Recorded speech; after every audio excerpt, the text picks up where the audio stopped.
Bonsoir à tous, bienvenue sur X-Campus. Merci d'être si nombreux ce soir. Nous sommes ravis de vous accueillir pour la 3e édition de ces lundis de la transition.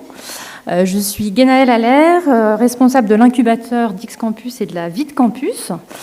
Donc pour les habitués des conférences et les salariés et les étudiants du campus, je ne vous présente plus X-Campus, mais pour les nouveaux, ceux qui ne connaissent pas encore, qu'est-ce que c'est que X-Campus ?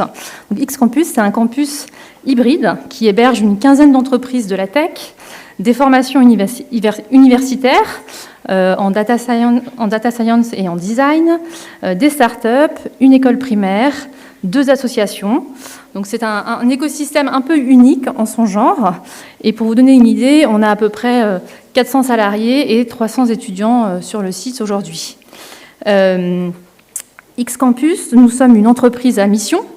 Et notre mission, c'est de faire émerger des solutions technologiques et des projets industriels à impact. Et donc pour nous, cette feuille de route sur l'impact, elle se manifeste de plusieurs façons. Sous différentes formes, une gestion responsable de ce campus, la construction durable de nouveaux bâtiments, le fait de dédier 15% de nos surfaces locatives à l'intérêt général.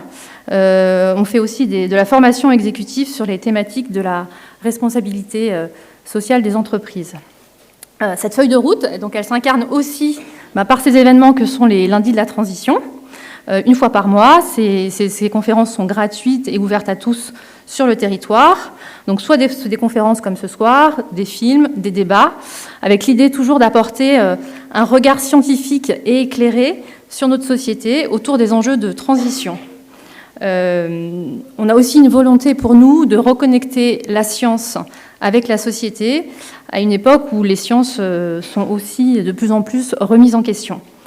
Donc ce soir, nous sommes très heureux d'accueillir Nathanaël Wallenhorst, docteur en sciences de l'éducation, docteur en sciences de l'environnement et en sciences politiques, maître de conférence à l'Université catholique de l'Ouest à Angers. Nathanaël a écrit et dirigé une quinzaine d'ouvrages sur les incidences politiques et éducatives de l'entrée en Anthropocène. Et donc son dernier livre qui est paru le mois dernier est « Qui sauvera la planète ? Les technocrates, les autocrates ou les démocrates ?» Donc c'est ce dont on va parler ce soir. Il s'agit de décrypter et de comprendre les récits politiques autour du changement climatique et des enjeux environnementaux. Avant de confier la parole à notre conférencier, je voulais mettre en lumière 2 événements qui se sont passés ce week-end. La fin de la COP27 en Égypte, avec un résultat plutôt mitigé, et l'ouverture de la Coupe du Monde au Qatar. Donc, que peut-on dire de la concomitance de ces 2 événements ? Je vous laisse méditer là-dessus. Et donc, qui sauvera la planète ? Je ne sais pas si nous aurons une réponse à cette question dans 1 heure, mais j'espère qu'on nous en sortirons avec des clés de compréhension, un avis plus éclairé et surtout une envie d'agir et de trouver des solutions. Donc, je laisse la parole à Nathanaël maintenant. Il y aura bien entendu un moment d'échange à la fin de son intervention, et on a la librairie Gibert qui vient et qui nous a apporté un petit stock du livre de Nathanaël. Donc si à la fin vous souhaitez en acquérir et le faire dédicacer, ce sera possible à l'étage à l'entrée du château. Merci, bonne conférence. Merci. Bon, bonjour. Est-ce que vous m'entendez bien au niveau du micro ? Ouais, super. Bonjour, un grand merci Guénaëlle pour votre introduction, un grand merci à X-Campus pour cette invitation à vous rencontrer, échanger avec vous. Moi je suis particulièrement heureux d'être là aujourd'hui après un temps consacré à la rédaction, un temps dans un mode un peu autistique en fait, consacré à la lecture et l'écriture, de pouvoir avoir un moment de rencontre, d'échange sur ce qui m'a mobilisé ces derniers temps, c'est un grand plaisir pour moi. Alors là, il y a le PowerPoint qui s'est mis tout seul en marche, mais en fait, on n'en a pas besoin pour l'instant. Je sais pas si... Ouais, génial, merci, super. Il y aura un petit PowerPoint à un moment donné. Voilà. Alors, je suis d'autant plus heureux que je pense qu'on a vraiment besoin de prendre du temps pour échanger ensemble autour de la situation bioclimatique. Donc c'est ce que je vais vous faire en vous partageant l'état de mes recherches d'une part, et puis d'autre part la conclusion à laquelle j'en suis arrivé en fait après des années consacrées à la lecture, l'écriture. On a besoin de pouvoir échanger ensemble, de positionner au centre, au milieu de nous, les savoirs bioclimatiques actuels, et puis de parler, d'échanger. Et donc c'est ce qu'on va faire aujourd'hui, et en ce sens, vraiment, une soirée comme celle-là, elle a vraiment lieu d'être. Ce que je peux dire, c'est, donc on est une soirée qui s'appelle les lundis de la transition. Ce que je peux vous dire d'emblée, c'est que pour moi, il n'y aura pas de transition, en fait, c'est aussi simple que ça. C'est-à-dire, la transition, on voit bien, c'est un concept sociopolitique, c'est-à-dire c'est quelque chose où on se dit à un moment donné, on va passer d'un état à un autre. Voilà. Et il faut qu'on accompagne ces transformations de nos sociétés, de nos modes de vie, etc. Et en fait, la transition, c'est comme le développement durable, c'est un mot, c'est un véhicule conceptuel qui n'est pas inintéressant, qui permet de transmettre des savoirs, qui permet de transmettre une orientation, qui permet de transmettre aussi une inquiétude régulièrement pour dire, attendez, là, une transition est nécessaire, un développement durable est nécessaire, etc. Voilà. Par contre, de mon point de vue, le terme transition, il véhicule aussi un leurre. Le leurre qu'on va pouvoir passer d'un état à un autre et que ça va se faire. Voilà. Que ça va se faire. Alors, parfois, on pense que ça va se faire tranquillement, voilà, quand on sera prêt, etc. Parfois, on se dit, ça va se faire, mais avec beaucoup d'efforts, avec de la sobriété, etc. Et il me semble, et en tout cas pour moi, le terme transition, il n'est pas phasé avec une analyse scientifique de la situation bioclimatique contemporaine, puisque lorsqu'on plonge dans les données scientifiques concernant le climat et concernant les effondrements des écosystèmes, le concept qui s'impose à nous, c'est la rupture. Voilà. Une rupture dans le fonctionnement du système Terre. Et donc, de mon point de vue, de transition, il n'y en aura pas. En revanche, il y aurait une rupture. La rupture, quelle sera-t-elle? Il y a deux grandes orientations possibles. Soit, il y a j'ai envie de dire, un mode de vie qui est le nôtre, qui demeure, qui continue. Et puis, à ce moment-là, il y aura une rupture qui va être celle du système Terre. Je vais rentrer derrière dans une compréhension plus fine et puis davantage fondée scientifiquement que cette synthèse que je vous en livre. Je ne vais pas arrêter de citer les sources sur lesquelles je m'appuie. Donc, soit on ne change pas grand-chose, on aménage, etc. On va faire du foot au Qatar ou je ne sais pas trop. Et puis, de fait, une rupture va s'imposer à nous dans le fonctionnement même des écosystèmes. Et alors, nous n'aurons plus la maîtrise, comme nous l'avons aujourd'hui, sur les écosystèmes, maîtrise qui nous permet de dégager des excédents agricoles, dégagement des excédents agricoles qui nous permet aujourd'hui d'échanger ensemble tranquille mimile, parce qu'en fait, on a tous pu manger à un moment donné dans la journée. Soit, de fait, il y a rupture. Il y a rupture dans la façon dont on fonctionne, la façon dont on vit ensemble, la façon dont on coexiste ensemble et avec le vivant. Et là, de fait, la rupture dans nos modes de vie permettra de contenir l'emballement climatique et l'effondrement des écosystèmes et permettra à la vie humaine en société de demeurer. Voilà. Bon, ce qu'on va se dire aujourd'hui, honnêtement, c'est pas marrant, hein, ça c'est le moins qu'on puisse dire. Et puis aujourd'hui, la conférence, elle va être organisée en deux temps. Un premier temps où on va se mettre d'accord sur les faits. Voilà. Et moi, j'accorde beaucoup d'importance à ça, parce que souvent, c'est l'étape qui est omise, qui est oubliée. On oublie finalement, et puis c'est systématiquement le cas quand on écoute les discours scientifiques, etc., les discours politiques, etc., ben finalement on fait comme si on était d'accord, sur les faits. Voilà. Donc là, je vais mentionner les faits. La grande difficulté aujourd'hui, c'est que, et ça c'est un type qui s'appelle Donald Trump qui a inventé l'affaire, et honnêtement, il a vraiment foutu le bazar, c'est qu'à un fait, on peut opposer un fait alternatif. Voilà. Ça date de 2017, hein, voilà, de 2016, enfin bref... à un fait, à un moment donné, quelque chose qui est, bah oui, de fait, on peut opposer un fait alternatif. Un fait alternatif, c'est quoi? C'est un immense bobard, voilà, c'est de l'enfumage 100%, sauf qu'à un moment donné, on l'appelle fait. Et de fait, du trouble est jeté aujourd'hui dans notre rapport au réel et aux faits. Et un fait, c'est quelque chose sur lequel on peut se mettre d'accord. Ensuite, toutes les opinions du monde ont le droit de citer. C'est-à-dire on ne voit pas le monde de la même façon, les uns et les autres. Et vous allez entendre aussi, dans la deuxième partie, ce soir, que j'ai une vision du monde. Voilà. Et puis on voit bien vous l'avez, on voit bien les technocrates, autocrates, démocrates. À un moment donné, bon, vous allez voir. De fait, je suis pas un grand technocrate, je suis pas un autocrate, je suis plutôt un démocrate. Et donc voilà, ça va être ma vision du monde. Et à partir de là, d'autres peuvent avoir une autre vision du monde. Et on va pouvoir échanger, débattre, etc. Il n'y a pas de problème. Toutes les visions du monde ont droit de citer autour de la table. Par contre, à partir du moment où on peut se mettre d'accord sur les faits, parce que si on n'arrive plus à se mettre d'accord sur les faits, alors on sort du giron démocratique et le spectre totalitaire émerge, apparaît. Ça, c'est vraiment une femme qui a magnifiquement mis ça en exergue, en évidence au cours du XXe siècle, c'est Hannah Arendt, voilà, qui nous a montré, c'est une politiste allemande qui dénonce, fuit le nazisme, émigre aux États-Unis, et puis ensuite, toute sa pensée, elle est pétrie de ce drame qu'est la Shoah. C'est une juive allemande, de ce drame qu'est la Shoah et de la possibilité que l'humanité a de se détruire. Et à partir de là, elle a déployé toute une pensée politique. Si je précise juste ça en guise de parenthèse, c'est parce qu'aujourd'hui, de fait, c'est ce à quoi nous avons affaire, la possibilité que l'aventure humaine se détruise, et il nous faut des repères, des boussoles voilà, solides pour avancer. Alors, moi, il m'est arrivé quelque chose, voilà, ces dernières années. Ma route a croisé celle d'un terme, d'un mot.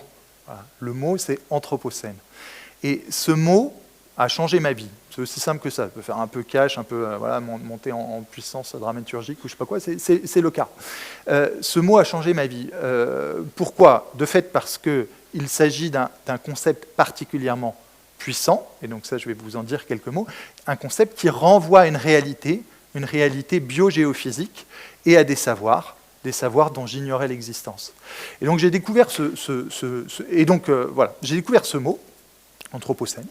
Bon, par hasard, je suis allé ensuite sur Wikipédia, la page est vraiment vachement bien fichue, voilà. Et puis à partir de là, vous voyez l'affaire, hein, on sort d'une page à une autre, etc. On explore quelque chose. Et puis ça m'a interloqué, intrigué.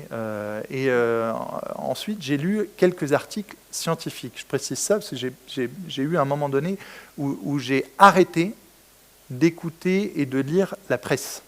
Voilà. J'ai arrêté aussi d'écouter les lanceurs d'alerte, les gens qui nous crient dans les oreilles comme ça. Pour moi, c'était absolument insupportable. Et donc, j'ai consacré une année, en fait, l'année 2016-2017, à ne lire que des articles scientifiques parus dans les plus grandes revues à comité de lecture, dans lesquels j'accorde de fait un vrai crédit, Nature, Science, les PNAS, etc. Voilà, avec des articles solides, écrits par plusieurs scientifiques, etc. Donc j'en ai lu quelques dizaines sur l'Anthropocène, puis j'en ai lu quelques centaines, et puis en une année, j'en ai lu un bon millier, voilà, que j'ai annoté, griffonné, etc. Et à la fin de cette année de lecture, c'était 10 000 pages annotées qui m'attendaient sur ma table de travail. Cette année de lecture, à titre personnel, elle m'a tué. C'est aussi simple que ça. Elle me tue, mais j'en suis pas mort, je suis là aujourd'hui, et je serais heureux de vous dire aussi ce sur quoi je m'appuie pour continuer d'avancer. Elle m'a tué pourquoi ?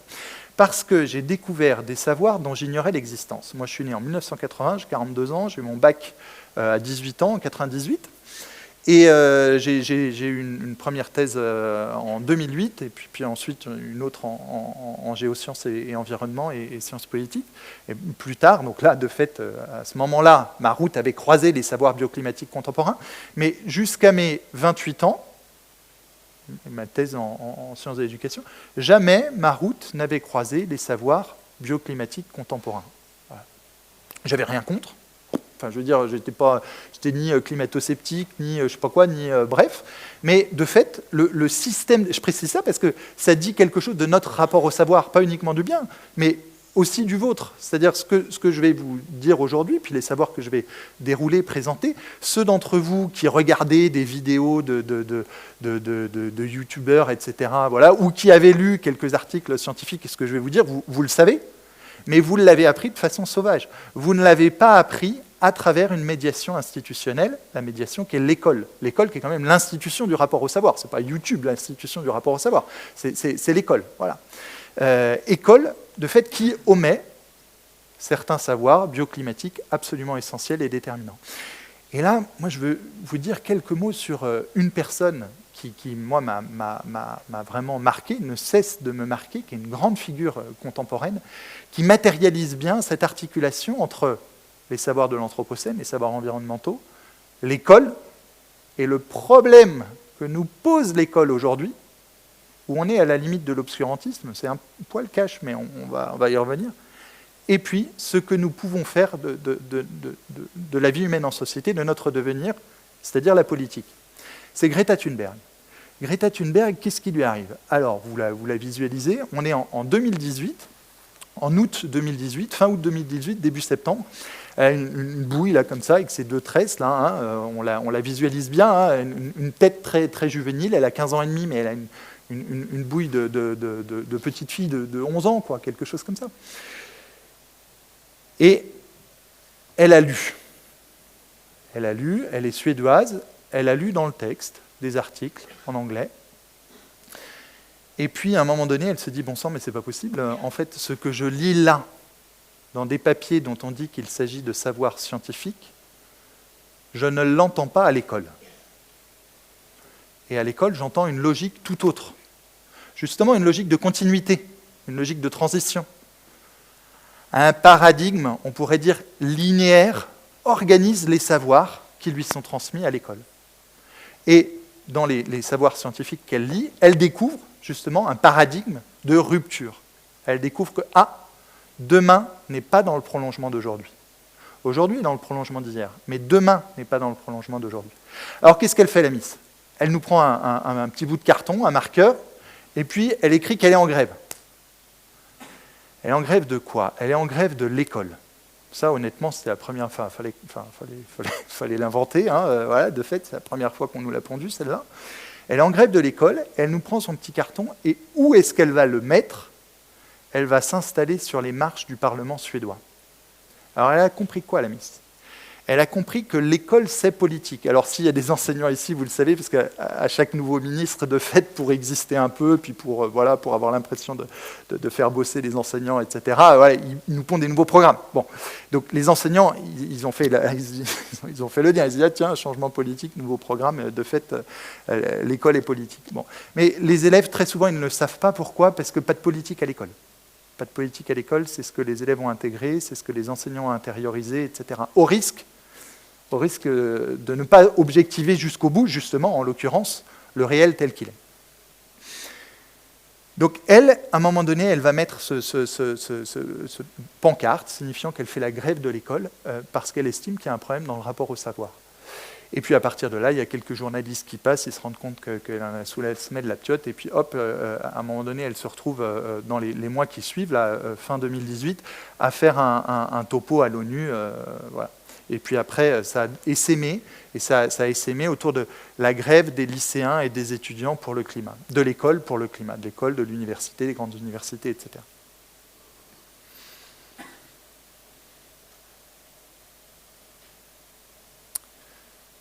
Alors, j'en reviens, moi, et puis dans quelques minutes, je vais faire cet état des lieux, j'en reviens à cette année de lecture que j'ai eue, là, 2016-2017. J'ai découvert des savoirs dont j'ignorais l'existence, j'ai découvert qu'ils étaient organisés par d'autres logiques qui leur donnaient tout leur sens que ceux que j'avais appris jusque-là. Et à ce moment-là, je dois dire que j'ai vu la face sombre de l'humanité. C'est-à-dire que, plongeant dans les savoirs biogéophysiques, j'ai compris, mais à l'aide de médiation des articles scientifiques, et la face sombre de l'humanité. La face sombre de l'humanité, elle s'appelle comment? Elle s'appelle préemption, domination, exploitation, creusement des inégalités entre les riches et les pauvres, entre le nord et le sud, entre les jeunes et les vieux, entre aujourd'hui et demain, etc., etc., etc.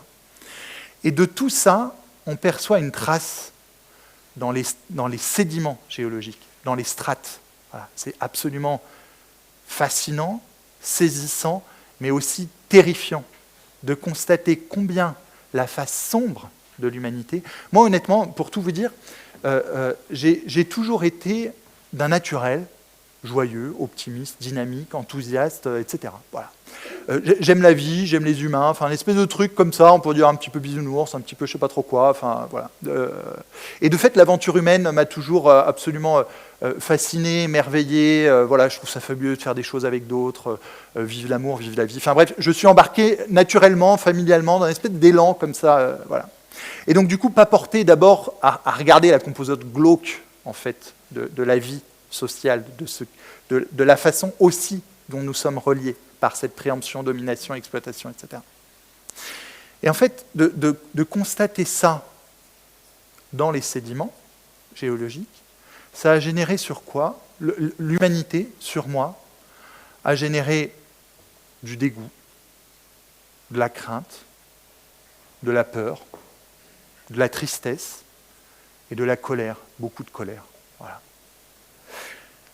Alors à partir de là, si je dis ça, c'est aussi pour dire que, bah oui, il y a certains savoirs qui font un peu mal. Voilà. On n'a pas tellement envie d'aller regarder. Et c'est ce qu'on va aller regarder là. Et en même temps, après, à partir de là, ce que je peux dire aussi, c'est que demeurant dans ces savoirs, petit à petit, de l'élan, de la joie, du plaisir, parce que honnêtement, ma femme me le renvoyait régulièrement en disant bah, « tu deviens glauque et tout, c'est marrant, t'es plus drôle. » Voilà, mes amis me disaient bah, « alors toi, l'avenir est complètement noir et tout, on t'a plutôt connu à regarder l'avenir avec élan, etc. » Ouais, de fait, voilà. Aujourd'hui, je peux dire qu'une forme d'élan est revenue. Elle est revenue principalement du fait de l'action collective, d'être à un moment donné dans le réel à agir avec d'autres, voilà.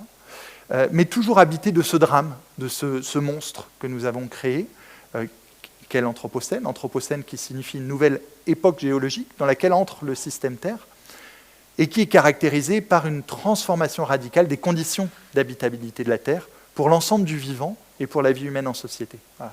Avec une fragilisation de l'hospitalité du monde à l'égard des jeunes, à l'égard de ceux qui ne sont pas là mais qui vont advenir, les générations futures, et puis à l'égard de l'ensemble du vivant. Alors, donc j'ai eu quelques années pour travailler sur cette dimension biogéophysique, et puis à partir de là pour écrire différents bouquins, pour présenter, raconter, vulgariser ces savoirs bioclimatiques. Et puis à un moment donné, il y a quelque chose qui m'est apparu comme une évidence, c'était de me dire, mais bon sang, en fait, la vie sociale, elle n'est pas organisée à partir de ce que nous savons, elle est organisée à partir de ce que nous voulons croire. Et ça n'a rien à voir. Voilà. Elle est organisée à partir de ce que nous racontons. Quand bien même ce que nous racontons parfois nous conduise dans le mur, mais à un moment donné, on a de la peine à juger aussi tout ce que nous racontons, à juger les récits politiques. Et donc, après avoir eu cette première étape finalement de travail des données bioclimatiques, eh bien, et c'est l'objet du bouquin en question, là, Qui sauvera la planète, je me suis dit, mais en fait, j'ai pas le choix, il faut que je travaille sur les récits politiques, ce qu'on raconte concernant l'avenir, le devenir, et travailler là-dessus, pourquoi? Pour donner à chacun des clés pour juger quels sont les... Et de fait, on n'est pas habitué à ça, parce qu'on dit, bah, en politique, pas de jugement, chacun a le droit de voir le monde comme il le souhaite. Bah non, en fait. Non, parce que parfois, les récits politiques ne sont pas encastrés dans le réel, ne prennent pas acte des faits tels qu'ils sont. Voilà. En gros, nous en fûmes. Et donc, à cet endroit-là, il faut avoir des critères pour juger les récits. Et donc, moi, j'en ai deux. Je vous les livre, comme ça vous connaissez mes critères de jugement. Le premier, c'est le consensus scientifique international concernant les données bioclimatiques. Pour faire simple, c'est le GIEC, voilà, s'il fallait faire très simple. Et puis le deuxième, c'est la démocratie. De fait, je considère qu'il vaut mieux approfondir la démocratie plutôt que de la fragiliser. Voilà. Et aujourd'hui, cette question-là, ça vaut le coup d'être dit, parce que de fait, les démocraties reculent, à la surface de la Terre. On s'en rend compte de façon monumentale. Hein. On s'en est rendu compte aux États-Unis, au Brésil, en Turquie, en Russie, bien évidemment, voilà, et puis en Italie, et puis etc., en France aussi, bien sûr. Et donc, à un moment donné, de fait, moi, c'est une position. Je préfère ce qui consolide la démocratie sur ce qui la fragilise. Voilà. Donc, à partir de là, j'en ai fini de l'introduction. Il faut que je regarde juste voilà, ma montre pour savoir quelle heure il est. On va faire un état des lieux des savoirs bioclimatiques. Et puis, dans une deuxième partie, on va regarder les récits, les différents récits que j'identifie comme étant l'ensemble de ce qu'on raconte et qui nous pétrit, en fait. On est les uns et les autres plongés dans un bain au quotidien, où on entend tout un tas de choses. Et puis, il s'agissait pour moi, en tout cas, d'arriver à ordonner ces différents récits pour ensuite apprendre à les juger. Alors, je veux bien, si c'était pour... Ouais, super, un grand merci.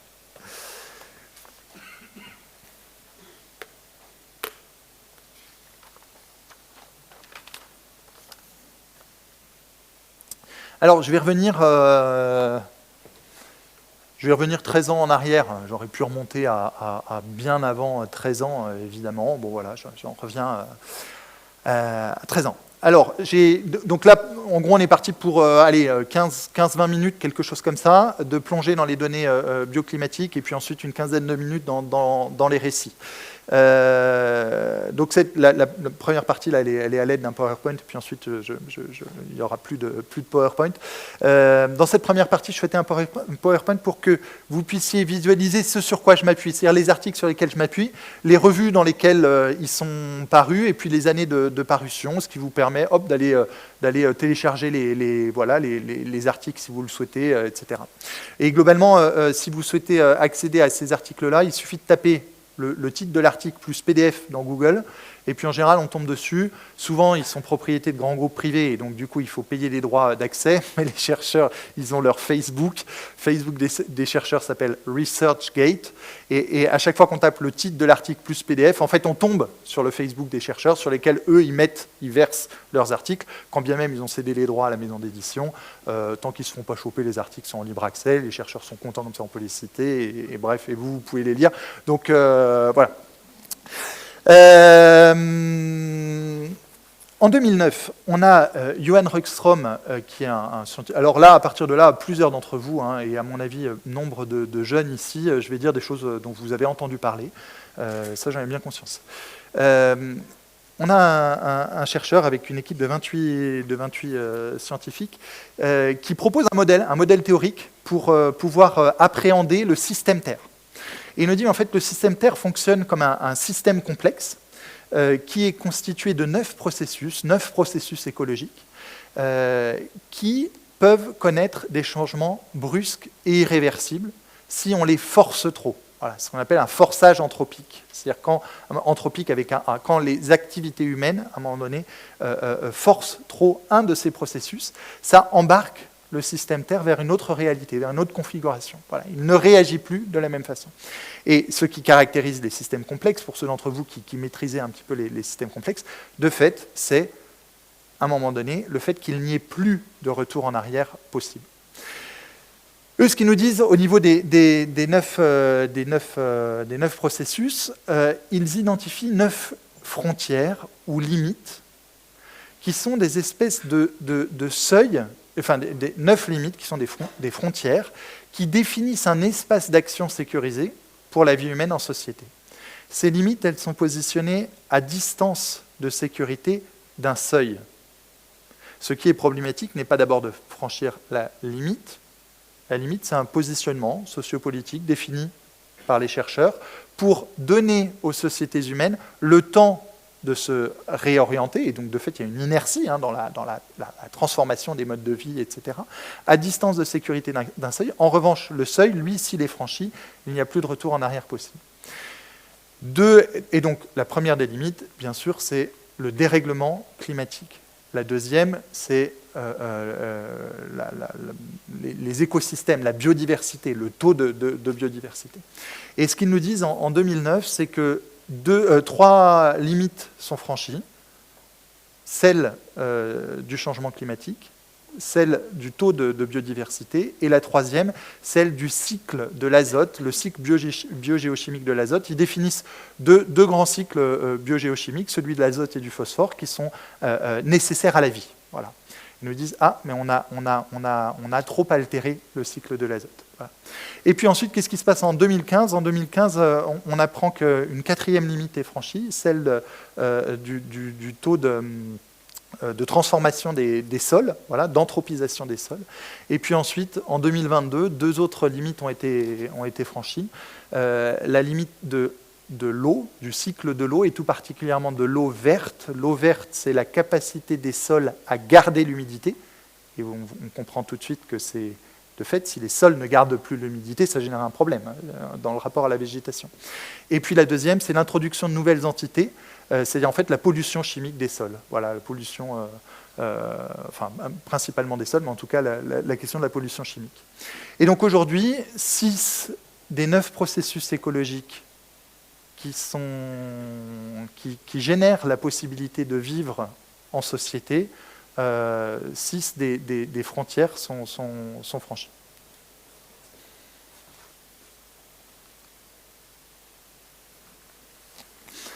En 2011, ensuite, on a Anthony Barnowski et plusieurs de ses collègues qui posent la question suivante. Une 6e extinction de masse est-elle arrivée ? Alors, dans l'histoire de la Terre, et de la vie sur Terre tout particulièrement, on a déjà connu des épisodes d'extinction de masse. Ce que les paléoclimatologues, paléontologues nomment une extinction de masse, c'est la perte de 75% de la biodiversité en l'espace de 2 millions d'années. 2 millions d'années, ce qui est court du point de vue de l'histoire de la Terre et du point de vue de l'histoire du vivant, où on remonte globalement à 550 millions d'années, pour faire simple, avec l'explosion cambrienne, avec tous les grands embranchements des animaux. Alors, première chose, et donc là, leur question, c'est identifiant le taux de disparition des espèces, ils nous disent « Ah, dans quelques centaines d'années, on risque d'avoir généré une perte de 75% de la biodiversité. » En quelques centaines d'années, là où, jusqu'à présent, les 5 autres grandes extinctions de masse s'étaient effectuées sur 2 millions d'années. 2 millions d'années, nous, on a déboulé, en gros, il y a 0,35 millions d'années, Homo sapiens. J'entends. Enfin, ça dépend toujours comment on compte, il y a différentes... voilà. Jusqu'à pas longtemps, on pensait que c'était 0,195. Aujourd'hui, on est plutôt sur 0,35 millions d'années. Donc, vous voyez bien qu'une extinction de masse, en général, enfin, une extinction de masse, c'est la perte de 75% de la biodiversité sur une durée qui est 6 à 7 fois la durée de la présence d'Homo sapiens sur Terre. Et là, en quelques centaines d'années, on pourrait aboutir à ce taux d'extinction des espèces. Alors même, et ce qui est problématique, c'est alors même que la vie humaine dépend de la coexistence, bien sûr, avec l'ensemble du vivant. Alors, on avance, 2009, 2011, là on est en 2014. 2014, on a Luciana Gatti, et donc je ne reprécise pas à chaque fois dans les articles, etc., mais vous voyez bien ici, on a du Nature Communications, Global Change Biology, qui est peut-être un petit peu moins, un article peut-être, un peu moins prestigieux, mais dès qu'on est dans Nature ou Nature Communication, on a un nombre inimaginable de scientifiques qui jamais de leur vie ne publieront un article dans Nature. C'est vraiment, de fait, c'est solide, quoi. Il n'y a pas à tortiller. Enfin, bref, je ne dis pas que ça n'est pas positionné dans un débat contradictoire, qui est le propre de la production scientifique, mais de fait, ça reste des références. Alors, qu'est-ce qu'ils nous disent ? En fait, Luciana Gatti, là, elle a étudié avec son équipe le bilan carbone de l'Amazonie. Et ils ont comparé l'année 2010 qui était sèche à l'année exceptionnellement sèche à l'année 2011 qui a été exceptionnellement humide. Et leur conclusion est la suivante. En 2010, année exceptionnellement sèche, la forêt amazonienne, les forêts du bassin amazonien ont renvoyé davantage de carbone qu'ils n'en ont fixé. Et au cours de l'année humide, en 2011, le bilan était neutre. On a émis autant de carbone qu'on a capté. Alors, qu'est-ce que ça veut dire ? Ça veut dire qu'il y a eu des changements dans la photosynthèse lors des années sèches. En gros, la respiration végétale est altérée par la sécheresse. D'une part. D'autre part, il y a eu des décès d'arbres aussi du fait de la sécheresse. Il y a eu des incendies, et puis la déforestation en cours aggrave encore la situation. Et à partir de cet article-là, qui a été particulièrement fort, marquant, et puis ce n'est pas non plus le premier à ce point-là, il y a eu une multitude d'articles ensuite, c'est ceux que vous voyez là, mais ce n'est que quelques-uns parmi d'autres, qui ont montré que depuis 2015, les forêts du bassin amazonien émettent davantage de carbone qu'elles n'en fixent. Voilà, donc quand on entend dire la forêt amazonienne, poumon de la planète, non, ça c'est bullshit, enfin, c'est de l'enfumage. Le poumon de la planète, ce sont les océans. De fait, les océans captent du carbone. Voilà. Alors, bon bref, on va avancer. Et donc, qu'est-ce qu'on voit là, à cet endroit? On voit que, en fait, la végétation, en fonction des conditions bioclimatique, peut passer du meilleur ami, entre guillemets, de la vie humaine en société à pire ennemi. Voilà. Alors vous voyez aussi, ça soulève des questions, parce que de fait, par rapport à la situation bioclimatique contemporaine, très rapidement, on est dans les solutions. Dans les solutions. Et vous voyez bien derrière, ce que ça soulève comme problématique, c'est la compensation carbone. On dit, on fait une petite balade en avion, etc., puis en fait, on va planter des arbres. Ça, c'est mimi, ça. En fait, si à un moment donné, on ne regarde pas l'évolution dans la durée des arbres plantés, etc., et que le carbone stocké soit est réenvoyé dans l'atmosphère après un incendie, etc., oui, c'est absolument, il n'y a aucune compensation. Enfin, voilà.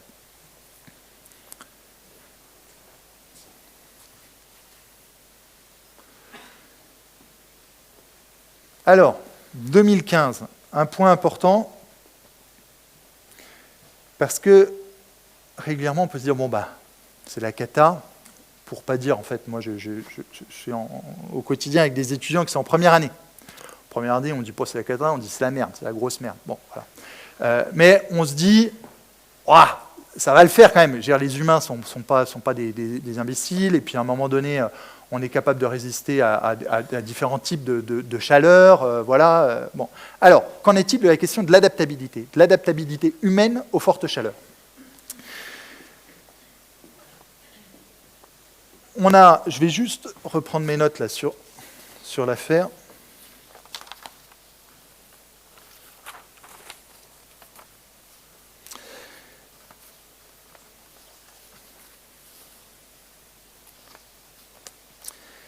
Alors, sur la question de l'adaptabilité, comment et jusqu'où, physiologiquement, nous pouvons nous adapter à des fortes chaleurs? Alors, un petit rappel là-dessus. L'évaporation de l'eau de notre corps nous permet de nous refroidir. La transformation de l'eau de notre corps en vapeur d'eau, ça nécessite de l'énergie. Celle de notre chaleur corporelle, ça fonctionne bien lorsque l'air est sec et lorsque l'air accepte d'accueillir la vapeur d'eau. Mais l'évaporation de l'eau de notre corps, je suis désolé, on parle 30 minutes de transpiration, puis on passe à la suite après, mais à un moment donné, c'est comme ça qu'on fonctionne. C'est-à-dire c'est comme ça qu'à un moment donné, on arrive à rester à 37 degrés et puis qu'on ne passe pas à 42, quoi. 42 qui est le décès par hyperthermie.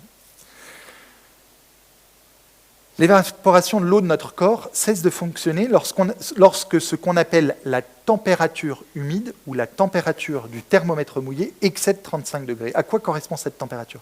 Ça correspond à la température d'une parcelle d'air lorsqu'on y fait s'évaporer de l'eau jusqu'à saturation. C'est-à-dire lorsque l'air est à 100% de vapeur d'eau, de fait on ne peut pas en mettre plus. 100% c'est le maxi. Donc lorsque on n'arrive plus physiologiquement à réguler notre température corporelle en transformant l'énergie inhérente à la température, à la montée en température, lorsqu'on n'arrive plus à effectuer cette transformation de l'eau en vapeur d'eau, parce que derrière, la sueur reste à un moment donné, on ne peut pas balancer de la vapeur d'eau, eh bien en fait c'est la température corporelle qui augmente. Et si on reste longtemps dans cette situation, de 37 degrés, on passe à 38, on passe à 39, comme lorsqu'on a de la fièvre. Et puis lorsqu'on arrive à 42 degrés, de fait, on décède par hyperthermie. Et un être humain qui reste plus de 6 heures dans un contexte de 35 degrés de température humide, il y a un décès de risque par hyperthermie. Alors là, on peut se dire, bon, ok, très bien, mais il se trouve qu'en Asie, en Asie du Sud, on a des moments où on a 100% d'humidité dans l'air et où on a des températures qui sont entre 31 et 35 degrés de température humide. 31 degrés, c'est le début de risque mortel, et puis 35 degrés, là, on est dans une franche zone à risque.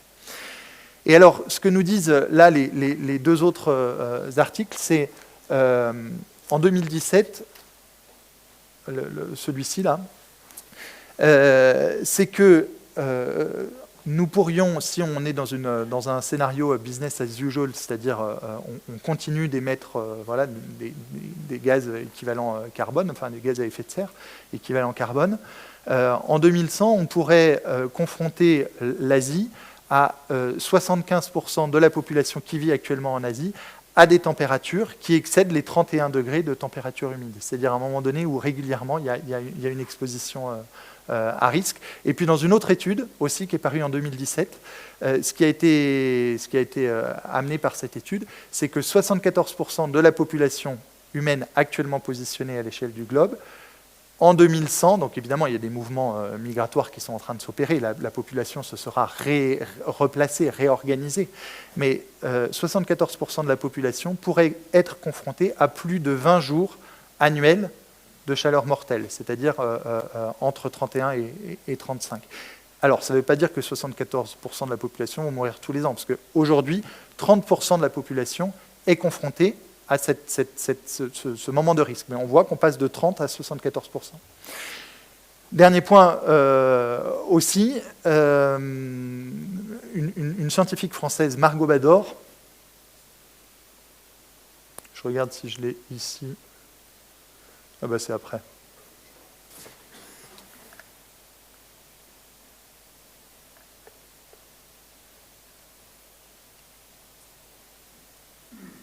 Ouais, je fais un petit saut là. Margot Bador nous dit, alors ça fait vraiment un tsunami scientifique. Je suis sûr que plusieurs d'entre vous, vous avez entendu à un moment donné parler de cet article-là. C'est une étude française. Margot Bador, elle prend, climatologue, elle prend la canicule de 2003, qui était un peu la référence à l'époque. Maintenant, on en a d'autres en termes de vagues de chaleur particulièrement aiguës. Et puis, elle met dans la machinerie climatique, entre guillemets, quelque chose de l'ordre d'à peu près plus 3 degrés dans le système climatique. Et donc, on se retrouve projeté en 2100. Et on a à peu près une chance sur deux. Voilà, une chance sur deux d'être pire. Hein, voilà, mais bon. La moyenne est à peu près aux alentours des plus 3 degrés. Et des estimations. Et elle regarde ce que ça donne en termes de vagues de chaleur. Elle se dit qu'est-ce que ça donne, la vague de chaleur que nous avons connue en 2003, avec l'ensemble des caractéristiques qui ont généré cette vague de chaleur, en 2100. En 2003, on avait des pics de chaleur à Strasbourg, Metz et Nancy. On peut se dire, ouf, Saint-Germain, ça allait, de 42 degrés. Et en fait, quand on met plus 3 degrés de moyenne d'augmentation de la température à la surface du globe, ça ne génère pas 45 lors d'un pic de chaleur, ça c'est non proportionnel. Ça génère plus 13 degrés, et donc ça veut dire 55 degrés à Strasbourg, Metz et Nancy. Alors quand j'ai lu ça, je me suis dit, mais 55 degrés, c'est quoi? Ça veut dire quoi? J'arrivais pas, je me disais, un hammam, un sauna, il fait combien? Enfin bref, j'essayais de comprendre le truc, quoi. Puis à un moment donné, je me suis dit, mais c'est quoi le record du monde? Voilà. Je suis allé chercher le record du monde. Le record du monde, c'est 54,8 degrés dans un désert aux États-Unis. C'est-à-dire, voilà, France championne du monde, voilà, à défaut de gagner au Qatar, voilà, on se retrouve. Alors, qu'est-ce que ça veut dire 55 degrés? 55 degrés, en fait, c'est des températures, ou même à partir de 50, qui ont cours dans le désert. C'est-à-dire que ça désertifie. Ça désertifie durablement les territoires. On s'est rendu compte, hein, en 2008, 2018, 2019, etc. Par exemple, en 2019, il y a des vignes qui sont mortes dans l'Aude. Les Romains avaient amené des vignes dans l'Aude il y a 2000 ans. Ça fait 2000 ans qu'on fait du rosé dans l'Aude. Voilà. Eh bien, la canicule de 2019 a généré des décès de pieds de vigne. C'est-à-dire derrière, ça ne repart pas, quoi. Voilà. Il faut changer le pied de vigne. Donc, à part à un moment donné, de se réfugier dans une salle, je sais pas quoi, dans un McDo climatisé à Strasbourg, Metz et Nancy lors des vagues de chaleur. De fait, non seulement c'est dangereux au niveau physiologique, mais ensuite, durablement, ça désertifie les territoires. Alors, peut-être juste une parenthèse là-dessus, parce qu'on peut se dire, ouais, il est mimi le gars, là, mais en fait, il nous parle d'études prospectives. Études prospectives, honnêtement, on peut se dire, mais est-ce de la science, quoi? Enfin, sur quoi s'appuient les scientifiques pour dire, machin, en 2100, truc... voilà. Est-ce qu'une étude prospective est aussi solide qu'une étude qui n'est pas prospective, qui identifie la science, c'est quand même différencier ce qui est de ce qui n'est pas. Enfin, la science, ou en tout cas l'activité de production de savoir scientifique. C'est la science avec un grand C, ça, je ne connais pas trop, quoi. Hein, voilà. Bon. Alors, là, il y a un point qui est important, c'est qu'on a une capacité à avoir une analyse rétrospective sur les études prospectives. Les premières grandes études prospectives, c'est le rapport du Club de Rome, 1972, c'était il y a 50 ans. Et donc, et depuis, enfin maintenant ça fait 50 ans, qu'on ne cesse de faire des courbes pour regarder à quoi ça va ressembler en 2100. Et donc, on peut regarder quelles ont été les courbes de ces 50 dernières années. En gros, est-ce que les scientifiques avaient fumé la moquette et nous ont mis des trucs comme ça, et puis en fait on en est là, ou est-ce que c'est l'inverse? De fait, toutes les études prospectives, elles ont été minimisées. C'est-à-dire ce qui se passe est plus conséquent que ce qui avait été anticipé. Pourquoi? C'est simple. Les scientifiques, ce n'est pas des ados qui ont besoin de faire des bras d'honneur tous azimuts. Ils sont obsédés par la question de la preuve et ils sont obsédés par la question de l'erreur. Donc ce qu'ils ne peuvent pas démontrer, ils ne le disent pas. Et donc, s'ils peuvent, à un moment donné, anticiper des boucles de rétroaction, etc., mais dont ils ne sont pas complètement sûrs, de fait, elles ne sont pas intégrées dans la modélisation. Voilà. Et c'est ce qui se passe aujourd'hui, où il y a un ensemble de boucles de rétroaction dont on constate l'existence et qu'on n'avait pas anticipé. Alors, je vais revenir en arrière, parce que je pense que j'ai zappé un truc. Oui, voilà. 2017. C'est plombant, hein. C'est plombant, mais c'est le réel. Donc à un moment donné, regardons le réel, quoi. Hein. Et puis à partir de là, regardons ce que nous pouvons faire.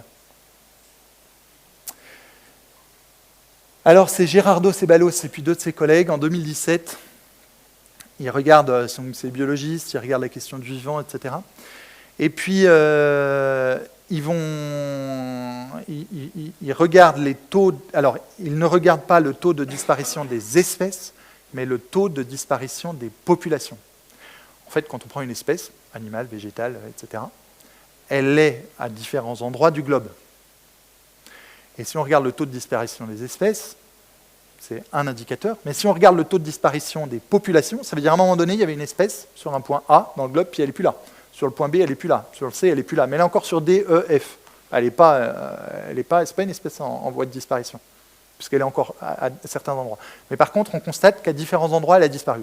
Et donc, en regardant le taux de disparition des populations et non pas des espèces, comme l'avait fait Barnowski avant, en 2011, où je vous avais parlé de 6e extinction de masse, eux, ils nous disent qu'il s'agit d'une annihilation biologique sans précédent. Et ils rendent obsolète le modèle théorique de l'extinction de masse. En fait, ils disent, mais en fait, non, ce n'est pas une 6e extinction de masse qui est en train de se passer. C'est un phénomène dans le rapport au vivant qui ne s'est jamais produit dans l'histoire du vivant, absolument inédit, d'annihilation biologique.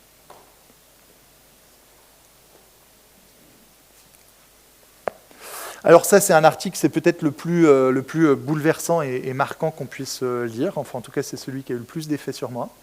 Je l'ai lu et relu pendant plusieurs semaines. C'est un article de Stephen et ses collègues en 2018.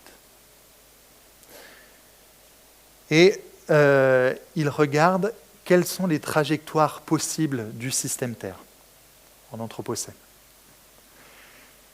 Et en gros, ils nous disent la chose suivante. Pour moi, ça a été particulièrement lumineux pour comprendre ce qui se passe. Ils identifient le système Terre comme un système complexe, constitué, c'est à peu près la même bande qui avait travaillé aussi aux limites planétaires, etc. Constitué de différents sous-systèmes qui interagissent les uns avec les autres. Et ils nous disent en fait, en gros, il existe un seuil situé approximativement entre un réchauffement moyen de la température terrestre situé entre plus 1,5 et plus 2. Et là, ils ne disent que ce qu'ils savent. On ne sait pas exactement où il est, voilà, mais il existe un seuil qui, s'il est franchi, génère un moment de transition du système Terre qui ne se rééquilibre, qui ne trouve un nouvel état équilibré de fonctionnement qu'aux alentours de plus 5 degrés. Et donc ça veut dire quoi? Ça veut dire qu'en fait, quand on se dit, bon allez, dans le pire des cas, on sera à plus de 2,2 ou à plus de 2,8, eux ils disent, bah bullshit, non, ça n'existe pas.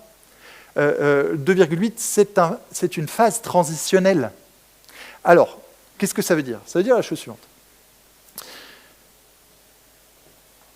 Les activités humaines, et donc si on les simplifie, des gaz à effet de serre sont émis et ils génèrent un réchauffement. Le réchauffement, il génère à un moment donné une fonte en cours qui n'est pas du tout achevée, de la calotte glaciaire arctique et antarctique.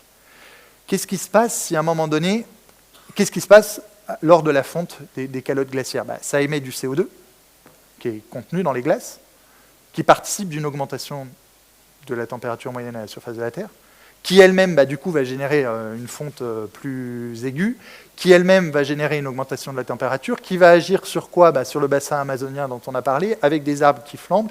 Les forêts sibériennes, c'est la même chose.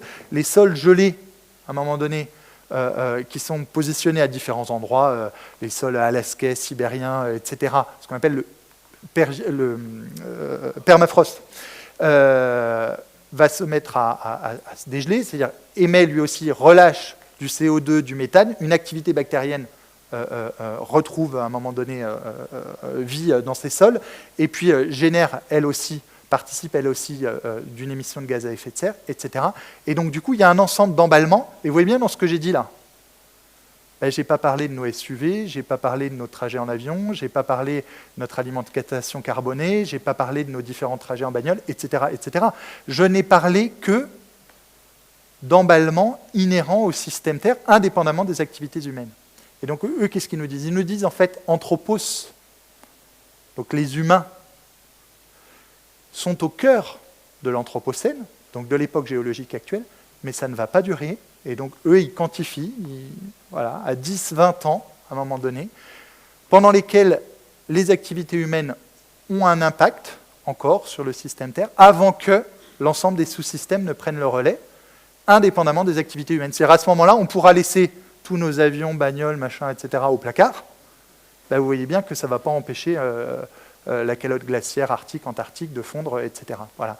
Et derrière, d'une stabilisation que eux positionnent à plus 5 degrés. Plus 5 degrés, c'est assez simple, c'est incompatible avec la vie humaine en société dans la plupart des régions du globe. C'est aussi simple que ça. Parce que, de fait, on est toujours...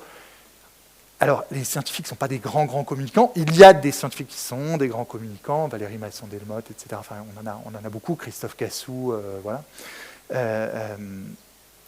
Mais globalement, les indicateurs qui sont produits sont des indicateurs destinés à la communauté scientifique. Et l'indicateur de plus 1,5, plus 2 degrés, etc., il est naze. C'est-à-dire qu'à un moment donné, on a l'impression que c'est une température qu'un thermomètre pourrait prendre. Non, plus de degrés, aucun thermomètre ne peut mesurer ce plus de degrés, puisque c'est la moyenne des températures prises à 1,5 mètre du sol à l'échelle du globe, au niveau au-dessus des océans, puis au-dessus des terres. Donc, vous voyez bien une moyenne. À un moment donné, on n'a jamais croisé un individu. Ceux qui sont profs, ils n'ont jamais un élève pile moyen, etc. Voilà, vous voyez ce que c'est qu'une moyenne. Une moyenne, c'est quelque chose qui n'existe pas, d'abord. Voilà. Donc, on n'a pas un thermomètre pour prendre la moyenne. Donc, ce plus 1,5 ou plus 2 degrés, de fait, il pose problème parce qu'il ne nous dit pas grand-chose, en fait, du réel qui sera le nôtre en France, en Europe, dans telle et telle région du monde. Voilà, il ne nous dit pas la perte des territoires agricoles, la perte des espaces où il est possible de vivre, etc. Maintenant, je vais tracer un peu là.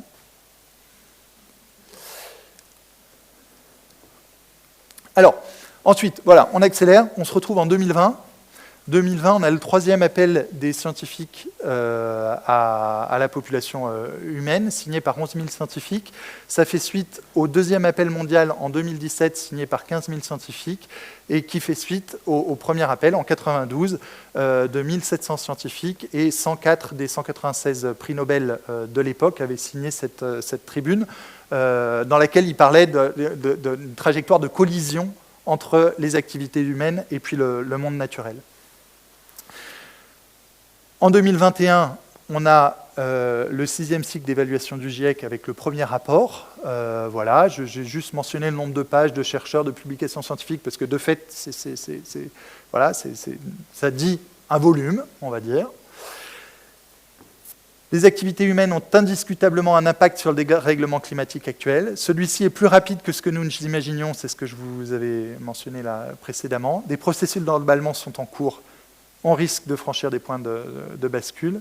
Et des actions humaines radicales auxquelles nous nous tiendrions fermement peuvent contenir, et donc là c'est ce que je vous disais, de ce paradigme de la rupture, de fait une rupture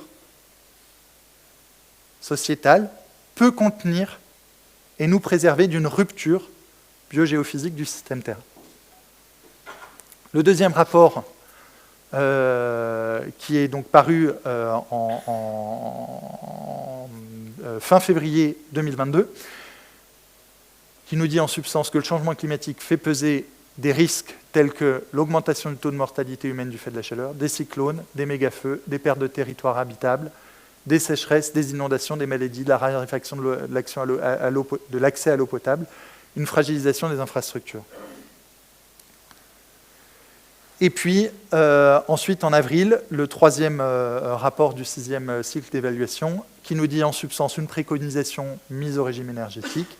Et c'est ce que je précisais juste avant avec l'article de Stephen 2018, nous devons agir rapidement car la fenêtre qui permet d'avoir une prise sur l'emballement climatique va se refermer. Alors, ça s'est transformé dans le débat sur l'entre-deux tours, la question de Léa Salamé, qui dit, mais les chercheurs du GIEC qui nous disent qu'il n'y a plus que 3 ans pour... Bon, et puis, quelques jours plus tard, il y avait une tribune dans Le Monde signée de plusieurs chercheurs du GIEC, et Léa Salamé, on n'a pas dit 3 ans, à aucun endroit il est dit 3 ans. Par contre, le fait, ce qui est dit, c'est qu'en 2025, il devait y avoir une inflexion des courbes, et que c'était oui, nécessaire, quoi. Voilà, mais après, le 3 ans, bon...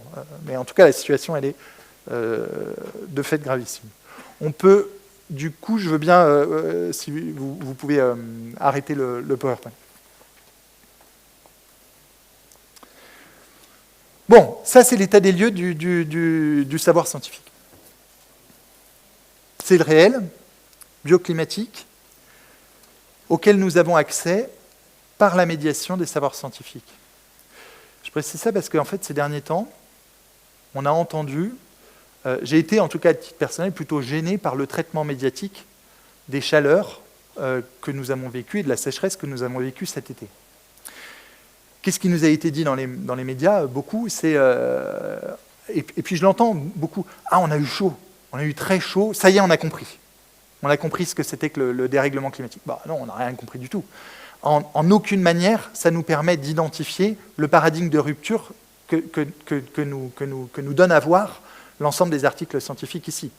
Donc, les sens, en aucune manière, ne permettent, à un moment donné, de comprendre les choses, et puis de comprendre les sauts paradigmatiques qui sont nécessaires. Voilà. Alors, à partir de là,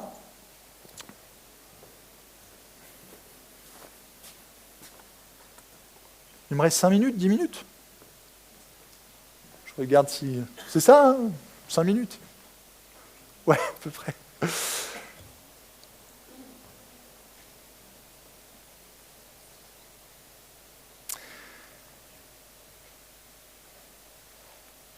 À partir de là, pour moi, ce qui était important, c'était de regarder, mais en fait, dans les récits politiques, quels sont ceux qui sont à la hauteur des enjeux. Vous voyez bien, les enjeux, ils sont abyssaux. Voilà. Et moi, ce que je constatais dans ma vie quotidienne, c'est que de temps en temps, je voyais passer un tweet de Donald Trump qui nous disait... ou de Jean-Marie Le Pen, par exemple, bon, on sky les miches, on aurait bien besoin d'un bon petit réchauffement climatique, ou je sais pas quoi, et Donald Trump qui dit mais je vous affirme, les scientifiques ne savent pas tout, regardez, il neige à Washington. Donc le type, il a confondu beaucoup de choses, mais enfin en l'occurrence météo et climat. On peut lire sur un forum, à un moment donné, souvent c'est une femme qui est une mère de famille, à un moment donné qui est passée au zéro déchet, par exemple. Voilà. On peut, je sais pas quoi, entendre parler d'une montée en puissance de la Chine, mais d'une montée en puissance de la Chine qui aussi se positionne à la fois sur le marché du durable, et puis aussi qui a pour visée de faire émerger une civilisation verte, une civilisation écologique. Et on voit bien la méthode de Xi Jinping, hein, c'est-à-dire c'est par la force, voilà. On peut entendre ou voir à un moment donné des reportages sur des espèces de méga capteurs du CO2 de l'atmosphère pour stocker du carbone et puis ensuite le repositionner dans les sols. Donc là, on voit qu'il peut y avoir des choses intéressantes dans le rapport à la technique, où on peut aussi entendre des choses beaucoup plus exceptionnelles en disant mais keep cool, hein, si jamais on se foire sur la Terre, on va se barrer sur Mars. Ou alors Jeff Bezos, pour supplanter aussi Elon Musk qui lui vise à un moment donné de déployer une colonie sur Mars. Jeff Bezos, lui, imagine carrément, c'est pas des blagues, hein, des espèces de gros containers avec 1 million de personnes, voilà, et pour produire une espèce qui ne soit pas juste une espèce terrienne et martienne, ce qui est le petit projet d'Elon Musk, mais Jeff Bezos, c'est carrément une espèce intergalactique permettant de faire émerger, et c'est pas des blagues, je rapporte, je cite dans le texte, 1000 Mozart, 1000 Einstein, 1000 De Vinci. Ah ouais, donc le mec, il y croit. Enfin, il y croit, ou alors il construit un discours commercial extrêmement fort, puissant, pour matérialiser son ambition. Bon, voilà, on peut lire des choses comme ça. On peut voir aussi une expérience assez saisissante et fascinante, qui est la Convention citoyenne pour le climat. Voilà, où on se dit, tiens, mais ça c'est fabuleux. Et puis au final, ça aboutit à rien. Donc on se dit, bah tiens, comment ça se fait, voilà. Et puis on peut entendre des personnes qui vont proposer autre chose, qui vont politiser, qui disent, bah non, il ne s'agit pas d'être plus ou moins sobre, etc. Il s'agit à un moment donné de définir des quotas, de définir des permis carbone, etc., de poser dans du dur, dans la législation et aussi dans l'article 1 de la Constitution, la nécessité de préserver les conditions bioclimatiques. Voilà. Et donc on entend tout ça. Et puis au milieu de tout ça, ben, on ne sait pas trop en fait, démêler le vrai du fake, d'une certaine façon. Voilà. Alors, les 6 récits moi, que j'ai identifiés sont les suivants. Là, je vais faire très simple, puis dans quelques minutes, on ouvre à partir de là un temps d'échange ensemble. Le premier, c'est le récit mensonger. Le récit mensonger, c'est quoi? C'est, on n'est pas sûr. Vous voyez? On n'est pas sûr. On n'est pas sûr de quoi? Alors, à un moment donné, c'était frontal, on n'est pas sûr que la Terre se réchauffe. Bon, aujourd'hui, on entend un petit peu moins ça. On n'est pas sûr que ce soit les activités humaines. On n'est pas sûr que c'est si pire que ce qu'on dit que c'est. Enfin, bref, vous voyez le truc. Et à un moment donné, ça fait quoi? Ça distille un tout petit doute dans notre esprit. Ça a été très bien mis en évidence par deux personnes aux États-Unis. Les marchands de doute. Où à un moment donné, à partir du moment où on a ce doute, on a gagné, parce que derrière, ça génère de fait une inaction climatique. Un deuxième récit, et alors le récit mensonger, hein, il agit comme une pieuvre. Voilà, une pieuvre qui a des tentacules, et au cœur de laquelle, enfin, en tout cas, au cœur du récit mensonger, je vais prendre ma phrase, de fait, il y a une responsabilité de l'école dans le rapport au savoir. C'est ce que j'ai dit en préambule. Ensuite, un deuxième récit, c'est le récit chinois. Récit chinois qui est une exemplification, à un moment donné, d'un récit autoritaire. Voilà. Moi, ça, je l'entends de la part des étudiants. Les étudiants, quand on aborde les questions, quand on travaille les questions comme ça bioclimatiques, à un moment donné, il y en a un qui fait le cheminement, comme ça, puis qui se dit, attendez, monsieur, mais en fait, qu'est-ce qui fait qu'on en est arrivé là? Et c'est les démocraties. Et en fait, les démocraties, ça foire, ça bug, ça ne marche pas. Il nous faut autre chose. Est-ce qu'on n'aurait pas besoin d'une petite dictature verte à la chinoise? Vous voyez le truc? Bon. Et donc, du coup, à un moment donné, c'est-à-dire abdiquer de nos libertés publiques au bénéfice de quelques-uns supposément éclairés qui prendraient en charge le devenir de l'aventure humaine. Voilà. Alors là, pour le coup, c'est clair et net, pour moi, il n'y a pas tortillé. Donc, ces récits-là, je vous les livre comme ça. Je les ai analysés méthodiquement dans le bouquin en question, en les repositionnant dans leur contextualisation historique, et puis en regardant à un moment donné ce qui tient pas. Moi, ce que j'ai constaté, en fait, en allant lire les différents discours des responsabilités, des responsables politiques chinois, etc., c'est quoi? C'est qu'en fait, un pouvoir fort, il n'a pas la possibilité d'être centré sur autre chose que lui-même. Et donc, il ne peut pas être centré sur un avenir viable, humain, hospitalier pour les générations à venir. Il est centré sur lui. À partir du moment où il n'est pas en train d'exercer sa propre force de domination sur les peuples, tac, il gicle. Voilà, c'est aussi simple que ça. Donc, de fait, il n'est pas centré sur autre chose que lui-même, et je pense qu'il est 100% inefficient du point de vue de la préservation des conditions d'habitabilité de la Terre. Ensuite, le troisième récit, alors celui-là, il est intéressant parce que c'est le récit californien. Moi, je l'ai même appelé la religion californienne. C'est-à-dire, à un moment donné, on croit dans un salut technoscientifique. La technique va nous tirer de l'ornière dans laquelle elle nous a mis. Et en fait, qu'est-ce qui va nous sortir de l'ornière dans laquelle on nous a mis? C'est la poursuite de la néolibéralisation du monde. C'est-à-dire, on continue de déréguler, en espérant que la dérégulation fasse émerger des disruptions techniques qui, elles, nous retirent de l'ornière dans laquelle la néolibéralisation du monde, précisément, nous a mis. Donc on voit bien qu'à un moment donné, de fait, il y a un endroit où ça bug. Voilà.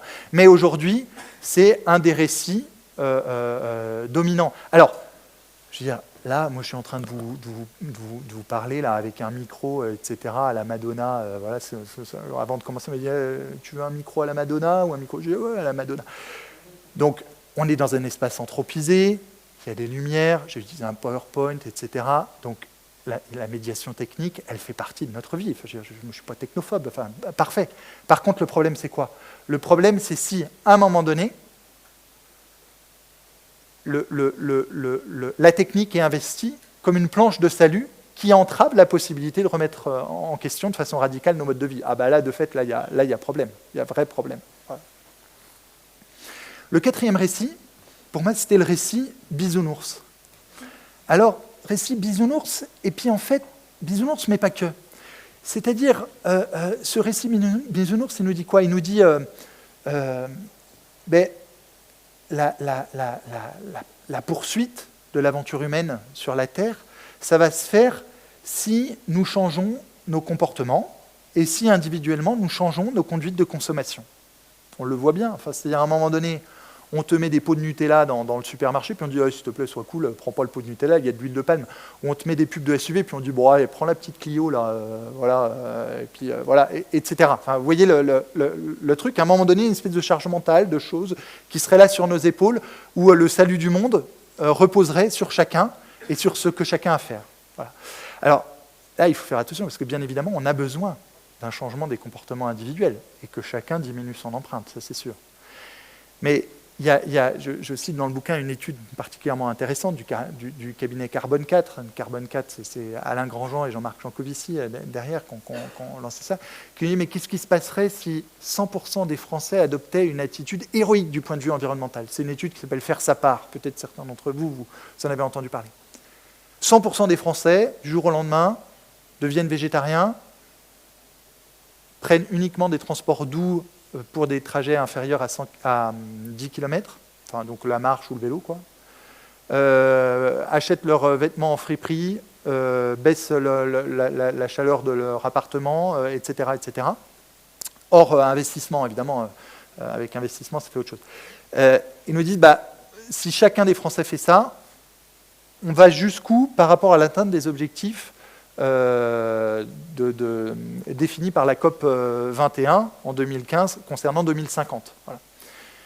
Les objectifs, c'est de diminuer l'empreinte environnementale par 5. Et en gros, on va jusqu'où, quoi. Ils disent, en fait, si chacun adopte ce que j'ai dit là, ils définissent 10 critères exactement, on fait 25% du chemin. Donc il reste 75% du chemin à faire. Et tout de suite après, les rédacteurs de l'étude, ils disent, et en même temps, 100% de la population ne va pas devenir végétarienne d'un coup, ça poserait d'autres problèmes, machin, etc. Donc, réalistement, le récit Bisounours, il peut nous faire 10% du chemin. Voilà. C'est-à-dire que les autres, de fait, c'est la question des infrastructures, la question du politique et la question des transformations des entreprises. Le 5e récit, c'est quoi? Le 5e récit, alors celui-là, je ne vais pas pouvoir en parler longtemps, c'est dommage, c'est celui que je préfère. C'est le récit pervers. C'est le récit de nos gouvernements. C'est aussi simple que ça. On dit quelque chose et puis on fait autre chose. Oui, mais la planète, elle n'est pas sensible à la com. La planète, la matière qui organise le système Terre est insensible aux grands discours de communication politique. Voilà. Et alors, de fait, moi, ça m'a extrêmement marqué parce que j'ai passé des semaines à télécharger les rapports qui figurent sur le site de la transition écologique.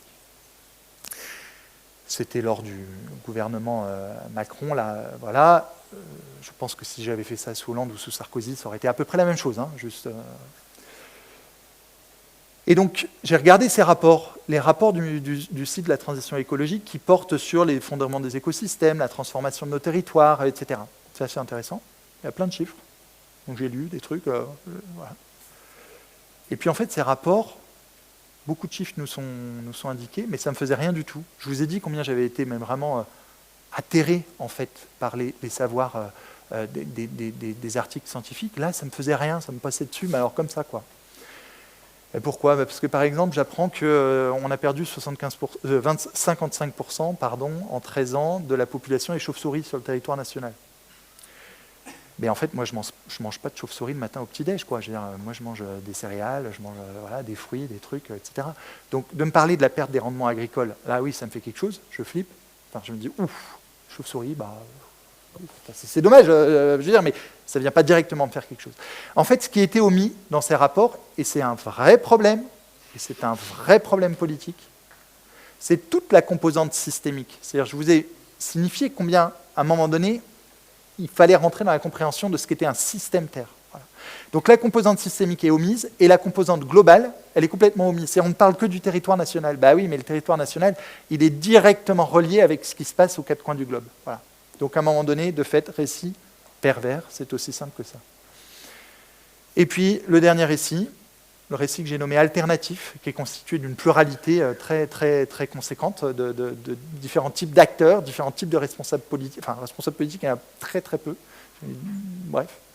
Mais en tout cas, de scientifiques, de citoyens. Là-dedans, on peut mettre aisément le pape François, par exemple, qui, à un moment donné, propose de fait quelque chose d'assez radical à partir des savoirs de l'Anthropocène. Hein, voilà. Et qu'est-ce qu'il propose, ce récit alternatif? De fait, de politiser les conditions environnementales et positionner, en gros, de faire bosser les députés, de faire travailler le législateur, voilà, au sein d'une constitution qui, elle, peut être revue et amendée. Voilà.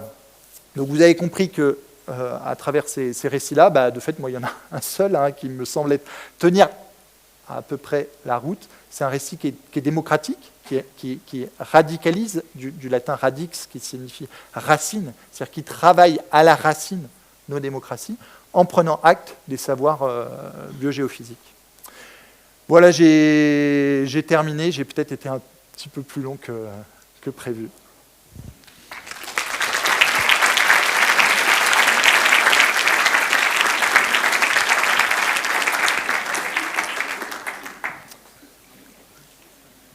Et donc là, il y a un moment d'échange, de questions,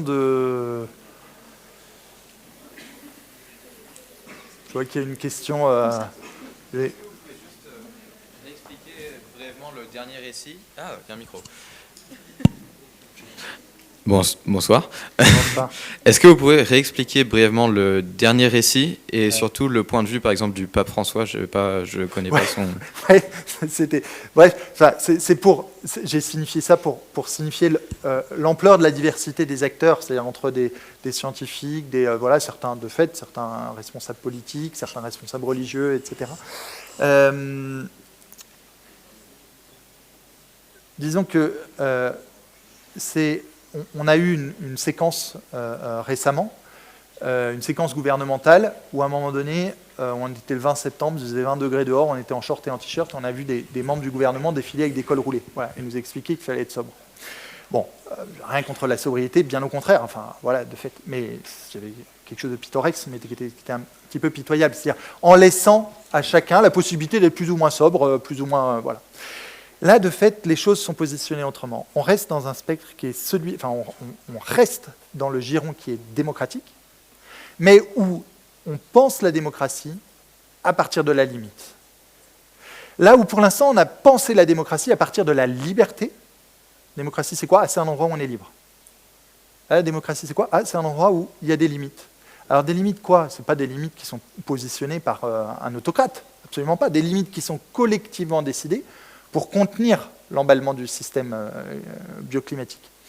Donc, je dirais que c'est d'abord et avant tout ça, et puis après, il y a différents registres, c'est-à-dire aussi fonder un nouveau nous qui soit symbiotique avec le vivant. Symbiotique, ça veut tout simplement dire qui prenne acte du vivant et qui pense notre existence dans une relation avec l'ensemble du vivant, c'est-à-dire qui pense l'existence à partir de la coexistence.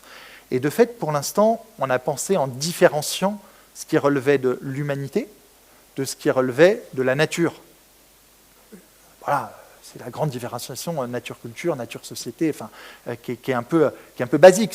Toute notre anthropologie, elle est conçue à partir de cette différenciation. Bah oui, mais en même temps, aller prendre un humain qui ne soit pas en échange, en interaction avec de la matière organique et non organique, c'est quoi? C'est un cadavre. C'est-à-dire, à un moment donné, un humain qui ne mange pas et un humain qui est, y compris, je dis bien non organique, c'est-à-dire qu'à un moment donné, qui est en train d'échanger de l'O2 et du CO2, donc, il nous revient aussi de penser une anthropologie, c'est-à-dire qui nous sommes et comment nous vivons, qui soit profondément ancrée dans le non-humain.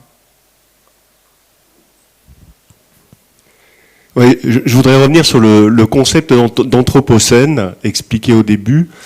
Si on s'en tient à la géologie, la période de l'anthropocène, c'est l'arrivée de l'homme sur la Terre. Est-ce que vous considérez, dans votre analyse, que ces dérèglements successifs ont démarré à partir du moment où l'homme est arrivé sur Terre, ou est-ce qu'il y a un moment déclencheur qui serait la révolution industrielle, par exemple, qui aurait accéléré le truc, alors qu'avant, on n'aurait pas été on aurait été dans une période anthropocène de toute façon, mais pas bouleversante. Alors, oui, merci. Aujourd'hui, on est officiellement dans l'Holocène. On n'est pas encore dans l'Anthropocène, officiellement, du point de vue du choix des géologues. Et donc, toute la question des géologues, c'est toute l'organisation disciplinaire de ce champ scientifique. C'est lorsqu'ils définissent une nouvelle époque, ère, âge, etc., géologique, c'est quand est-ce que ça a commencé et quelle est la preuve que nous avons, localisée à un endroit du globe, corrélée à 5 autres endroits à travers la Terre, etc. Et eux, ils ont tout un tas d'hypothèses. La première, c'est de dire, mais en fait, c'est l'agriculture. Parce qu'avec l'agriculture, on a changé petit à petit la constitution chimique de l'atmosphère. D'autres qui disent, c'est la rencontre entre l'ancien et le nouveau monde. Donc, en gros, Christophe Colomb, pour faire un peu simple. C'est pas exactement ça du point de vue stratigraphique, mais peu importe. D'autres qui disent, c'est la révolution industrielle. D'autres qui vont dire, mais en fait, c'est la première explosion de bombes nucléaires. D'autres qui vont dire c'est l'augmentation de la consommation au milieu du XXe siècle. Donc qu'est-ce qu'ils nous disent à travers ça? Ils nous disent c'est qui est le responsable? C'est tout le monde parce qu'on mange. C'est à un moment donné l'impérialisme, le colonialisme. C'est le capitalisme thermo-industriel.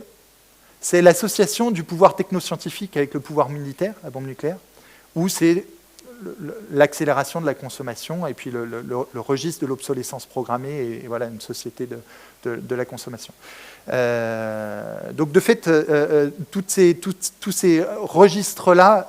alors en fait, ce qui est important à identifier, c'est qu'on a une pluralité de datations possibles. Voilà, a priori, on va plutôt être sur la première explosion de bombe nucléaire, parce que c'est celle qui est non équivoque d'un point de vue stratigraphique, parce qu'à un moment donné, il n'y avait pas de radionucléides, il y en a. Donc voilà, la frontière est très, très nette. Voilà. Donc on est plutôt en train de partir pour cette décision-là, on va dire.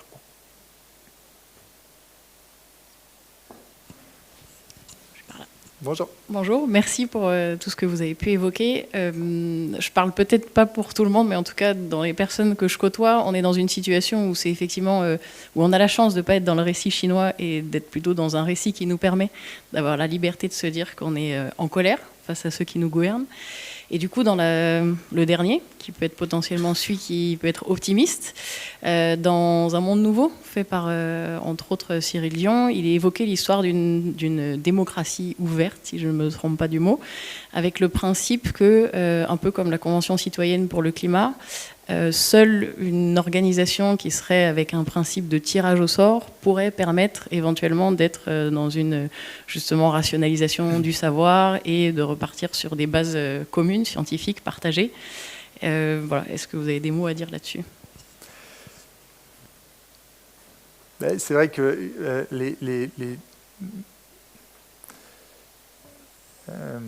ouais, ça peut paraître étonnant en fait ce truc, hein, de se dire un tirage au sort. Enfin, non seulement moi, ça me fait bizarre, moi, en tout cas. Voilà, ça me donne l'impression d'être dépossédé, à un moment donné, de ma liberté d'action politique, d'une certaine façon. Parce que j'ai intériorisé que la démocratie représentative, de fait, c'est encore le moins pire, ou c'est à un moment donné, de fait, c'est ce qui va me permettre de m'exprimer, etc.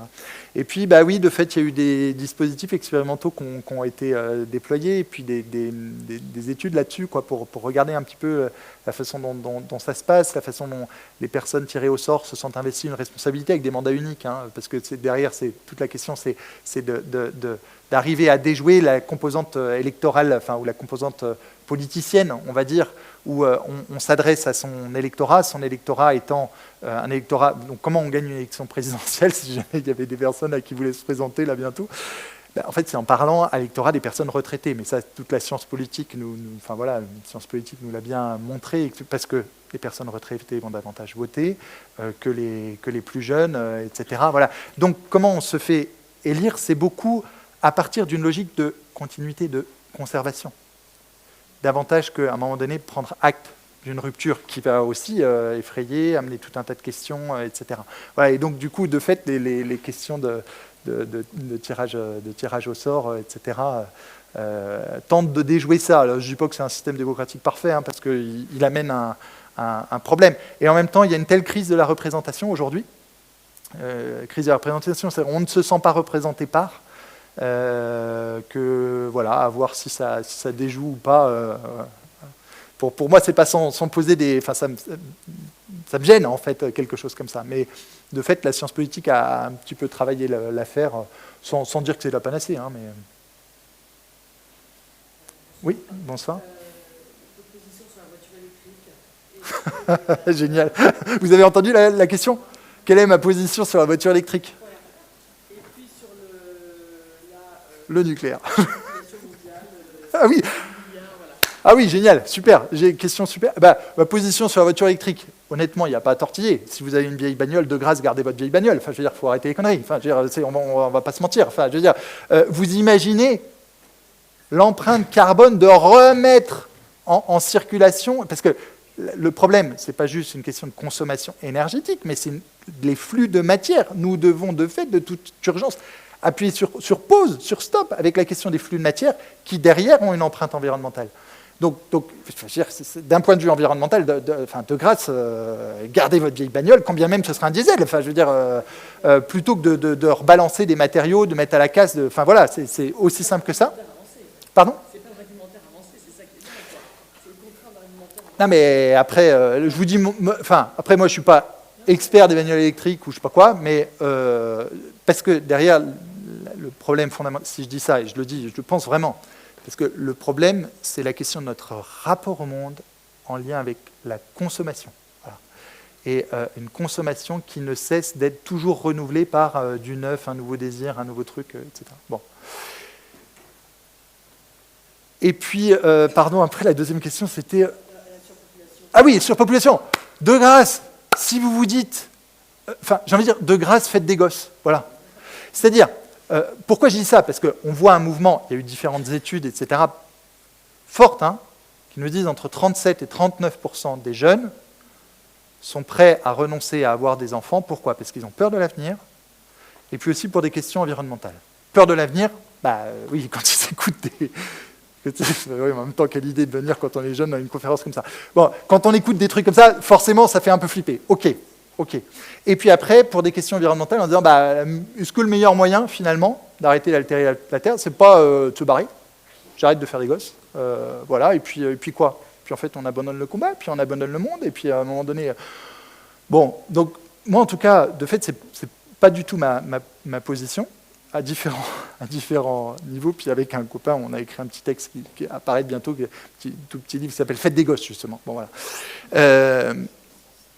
Pour plusieurs raisons, c'est-à-dire que le problème majeur du XXe siècle, c'est d'abord celui de la consommation. C'est-à-dire la consommation a davantage augmenté que la population mondiale, même si la population mondiale a augmenté. Alors après, évidemment, quand on a un A fois B qui génère C, il est dû et à A et à B. Bon, voilà. Mais de fait, le B est quand même consommation et plus conséquent que le nombre de personnes. Après, l'endroit où il y a du monde sur Terre, c'est pas l'endroit qui a la plus grande empreinte environnementale, c'est l'endroit où il y en a le moins. Donc voilà. Bon, et puis il y aurait différentes raisons. C'est-à-dire, de fait, à un moment donné, nous avons besoin que l'avenir advienne, et l'avenir ne peut pas advenir sans enfants. Enfin, je veux dire, là, je vois pas le truc, quoi. Enfin, il faut qu'on m'explique le truc, quoi. Voilà. Et puis à nouveau, là-dessus, moi, je suis très arendtien, c'est marqué par Hannah Arendt, qui lie directement l'action politique, la liberté de l'action de concert, à sa catégorie qui est celle de la natalité et qui est celle de la naissance, pour ceux qui ont... voilà, Alors j'ai une question concernant votre... du coup, vous nous avez plombé. Vous avez été plombé vous aussi, et puis vous avez plombé tous, et surtout les jeunes qui sont ici, comme vous le disiez à l'instant.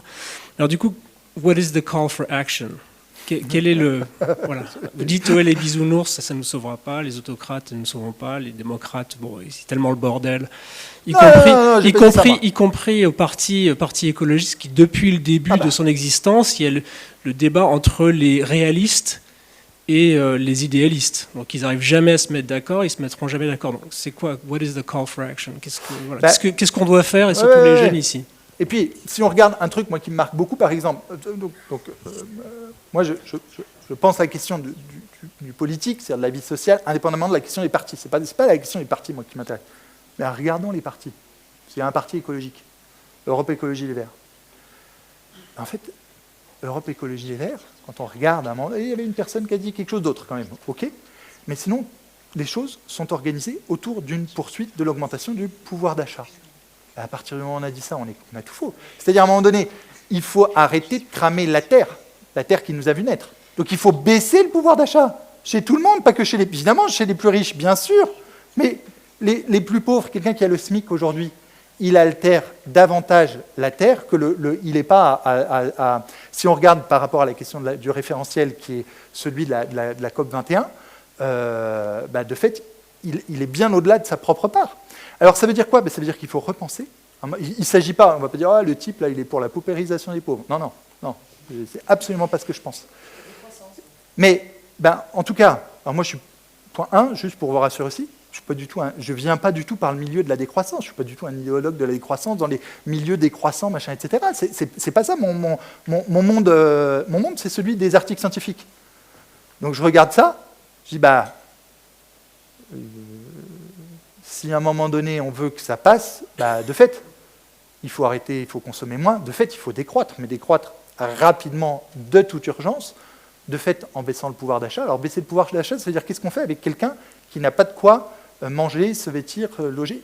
Il faut penser autrement la captation des flux financiers pour positionner des infrastructures qui permettent à chacun de manger, de se vêtir, de se déplacer, bien sûr, mais pas de consommer tout un tas de trucs, de nouveaux téléphones, de nouveaux télés, de nouveaux trucs. Non, de fait, vous avez vu, la situation, elle est grave.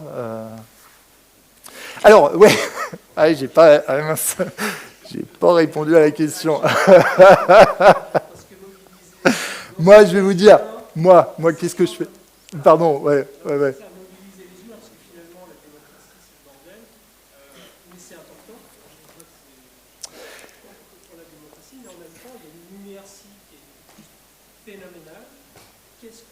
Alors, moi, je vais vous dire ce que je fais, moi. Et ça vaut pas pour... je vais botter en touche, mais après, je vais... En tout cas, pour moi, il y a une étape qui est indispensable. C'est nous mettre d'accord sur les faits, c'est positionner les savoirs. Parce que sinon, derrière, on est complètement à l'ouest, en fait. Voilà. Et si on n'a pas pris acte du réel biogéophysique, on peut dire tout un tas de trucs. Et en fait, on dit que des conneries. Voilà. Donc, et après, on fait des combats politiques, de dire ah ben moi je suis plus pour ceci, moi je vois plus comme ça, moi je vois plus que voilà. Et pour ça j'insiste pour vous dire Europe Écologie Les Verts, les premiers là, de fait sur cet endroit-là ils sont à l'ouest, voilà. Mais comme tous les autres partis, enfin vous prenez Jean-Luc Mélenchon, machin, Anthropocène, parce que lui il y va, hein, Anthropocène, etc. Augmenter le pouvoir d'achat. Ah ben non, gars, t'as pas compris. Enfin basta. Enfin. Donc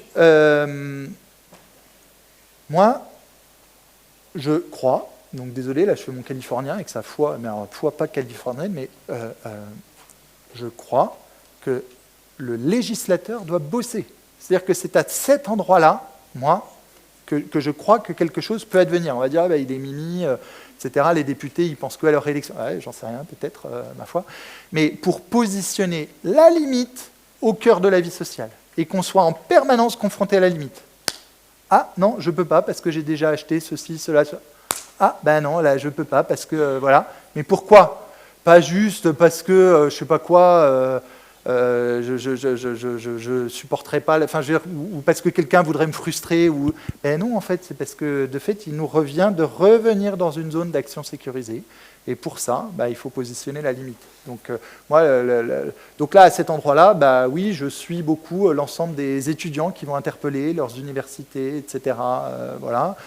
Qui vont former, alors ça c'est trop chou quoi, qui vont aller former les députés. Donc là on a vu ça en juin, c'était génial ce truc quoi, des étudiants voilà, accompagnés de scientifiques, hein, Christophe Cassou et tout, et hop, qui étaient là devant l'Assemblée nationale, voilà, à transmettre, à communiquer ces savoirs. Alors moi aussi je vais mettre la limite. Ouais. On va prendre encore 2-3 questions okay. Et on va essayer peut-être de faire un tout petit peu plus court parce qu'on commence à déraper sur le temps. Merci. Ok. Bonsoir. Moi, je vais juste proposer des toutes petites nuances. Vous avez dit que l'école, institution de l'accès au savoir, faisait preuve d'obscurantisme en matière de respect du vivant. J'aimerais juste apporter la petite nuance, moi en tant que jeune, parce que voilà, j'étais en maternelle quand ma maîtresse avait montré par un film comment des bébés ours blancs qui tombaient de leur mini glaçons étaient des victimes collatérales de nos actions diverses. Ceci étant dit, passer le choc émotionnel réitéré au cours de ma scolarité, on sait que le passage à l'action est bien plus difficile. Pour l'illustrer, j'ai pris ma classe de maternelle, qui avait suivi à peu près le même cursus de la maternelle au lycée. Et sur 30, 20 prennent l'avion plusieurs fois par an, alors que 2 ont fait de l'angoisse climatique et ces mêmes s'engagent politiquement pour le climat. 28 ont un impact équivalent carbone supérieur à 7 tonnes par an et 25 disent avoir changé leur comportement pour le vivant. Savoir ne pas faire assez leur part, mais ne pas considérer changer ce comportement dans l'immédiat. Je trouve que justement ça montre que, au-delà de du coup le fait de se mettre d'accord sur des faits, il y a aussi ensuite une mise en action qui repose plus sur des ressorts psychologiques, dont il me semble Sébastien Boller avait un peu parlé. Tout à fait, oui. Voilà, ça c'était la première touche. Je passe rapidement à la suite. Ouais. Ensuite, c'est le débat démocratique prend du temps. On fait comment pendant l'urgence qui touche à nos habitudes les plus ancrées? Sur le premier élément que vous dites, merci. En tout cas, j'ai pas grand-chose à dire, à part c'est important, en tout cas, ce que vous dites, et puis de me confronter, en tout cas, si à un moment donné, je suis trop radical, trop je sais pas quoi, trop approximatif ou cash, ou faisant des généralités qui, de fait, n'ont pas forcément de sens. Alors, qu'est-ce qu'on fait quand on est face à une urgence et qu'on a besoin de temps? Ben, moi, je pense qu'on prend le temps. Et que c'est aussi simple que ça. Parce que si on ne prend pas le temps, ben, on risque de faire des choses pires encore, en fait. Et donc, par exemple, moi j'ai déjà entendu dire, Nathanaël, pourquoi tu continues de travailler dans le milieu de l'éducation, etc. Voilà, on a lu les mêmes articles que toi, c'est plus l'heure d'éduquer. L'heure est à l'action et à la lutte et à machin. Bah non, en fait, non. L'heure est à éduquer, l'heure est à continuer de faire des enfants, l'heure est à... etc. Évidemment, c'est pas... la solution, l'éducation seule n'est pas la solution qui va nous préserver à un moment donné de ce dont on a parlé, parce que vous voyez bien, les temporalités de l'éducation, c'est les temporalités du temps long, à un moment donné. Mais je pense que les moyens, ils déterminent la fin. Et si on prend des moyens violents, bah, la fin sera violente. Voilà. Mais ça, c'est un parti pris qui est le mien, quoi, et voilà, qui a toutes ses limites, j'ai envie de dire, mais par contre qui est le mien, et je ne dévie pas de ce cap-là. Parce qu'évidemment, on pourrait dire, bah oui, alors au nom d'une fin, etc., d'une urgence, du truc, du machin, eh ben, la force est un moyen légitime de l'action de concert, de l'action collective. Bah, ça, de fait, non. Moi, je continue de dire non sur ce point-là.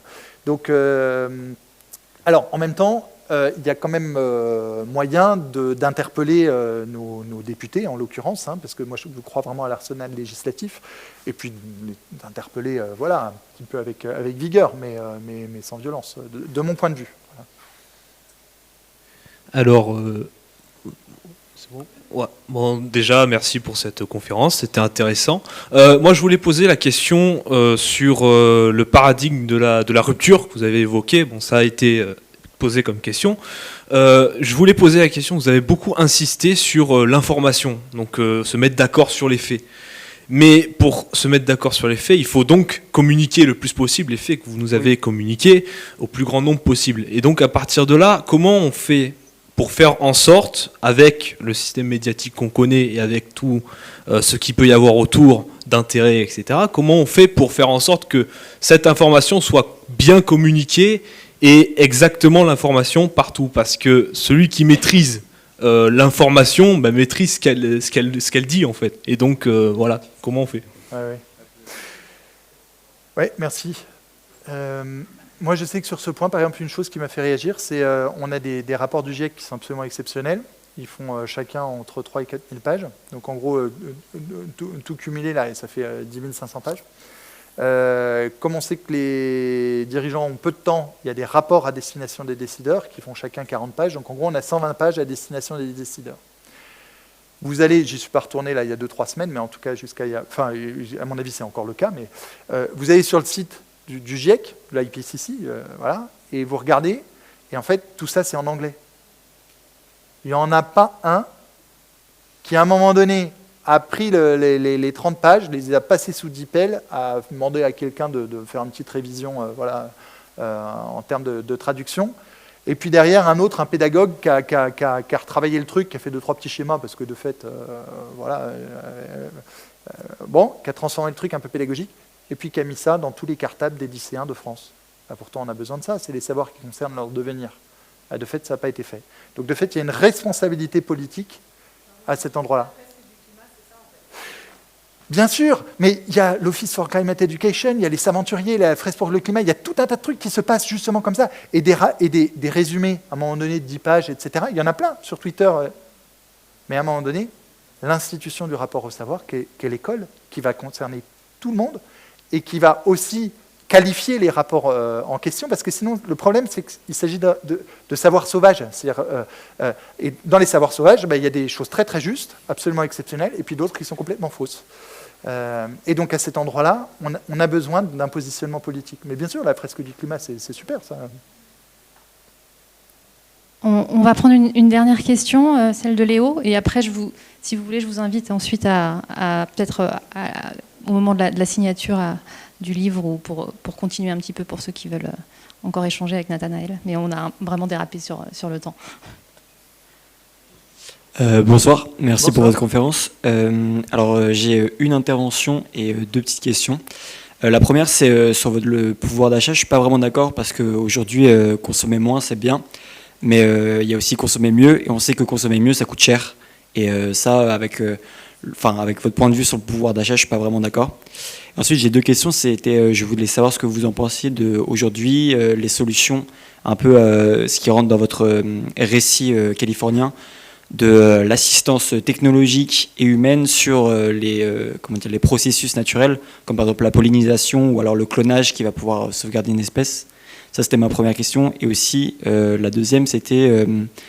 moi, par exemple, au lycée, on avait étudié le fait que voilà, sur Terre, il y a des périodes, en fait, il y a des ères de climat, entre guillemets, donc des ères glaciaires et des ères plus chaudes, qu'aujourd'hui, on est dans une ère plus chaude. Est-ce que vous êtes d'accord sur le fait que, ou alors pas du tout d'accord, hein, peut-être, sur le fait qu'il y a certaines personnes qui disent qu'il faut simplement attendre, entre guillemets, enfin je mets des gros guillemets, qu'on rentre encore dans... Parce que je sais qu'au Moyen-Âge, il y a eu des, périodes très froides. Etc. Ouais, super. Je veux bien dire un mot d'emblée sur celle-là, parce que celle-là, elle est absolument fondamentale. Depuis le Quaternaire, il y a 2 millions d'années et quelques, on est dans une alternance d'époque glaciaire et interglaciaire. Donc, voilà. Donc, il y a cette alternance-là. Elle est due à quoi? Elle est due à un ensemble de phénomènes cosmiques, c'est-à-dire la modification de l'axe de rotation de la Terre, de l'orbite terrestre, qui, elle, est tributaire des différents astres. Voilà. Et puis de la variation d'intensité du rayonnement luminaire, du rayonnement solaire. Excusez-moi, j'essaie de faire vite, etc. Puis on est en fin de soirée. Donc il y a un ensemble, et donc tout ça, ça définit des cycles, et des cycles qui ont joué sur les alternances d'époque glaciaire et interglaciaire. Donc en fait, en gros, depuis le Quaternaire, on est comme ça. Voilà. Et en ce moment, qu'est-ce qui se passe? En fait, en ce moment, il se passe ça. Donc en fait, là, c'est pas attendre que ça. C'est que là, on est là, et là, il y a la petite pichenette. Et en gros, le temps dans lequel on est, c'est wow. Voilà. Et puis, de fait, si on continue, en fait, on sort de cette alternance-là. On est en train d'en sortir pour, à un moment donné, une autre stabilisation. Voilà, et une sortie définitive. Donc c'est ça la problématique fondamentale. Sur la question du pouvoir d'achat, je sais que j'ai fait rapide et que peut-être c'est choquant. Ce que je voulais dire fondamentalement, c'est que c'est complètement des autres relations. Si on prend la question si on encastre une vision politique dans la réalité des savoirs biogéophysiques, c'est une toute autre façon d'habiter le monde ensemble qu'il nous faut inventer, qui ne laisse personne sur le côté. Hein. Ça, pour moi, c'est absolument fondamental. Et qui n'entrave pas la dignité humaine, et au contraire, qui la consolide. Et en ce moment, je sais combien elle est mise à mal. Mais de fait, ce n'est pas l'augmentation du pouvoir d'achat qui va consolider la dignité humaine. Voilà. Puisque de fait, le problème est que, sinon, ça nous confronte à une rupture dont on voit qu'elle est sous le signe d'une forme de chaos. Voilà. Voilà, et puis j'ai oublié la question du milieu, mais peut-être qu'il faut arrêter là. Je pense qu'on va arrêter pour ce soir. En tout cas, merci, mille merci. Merci.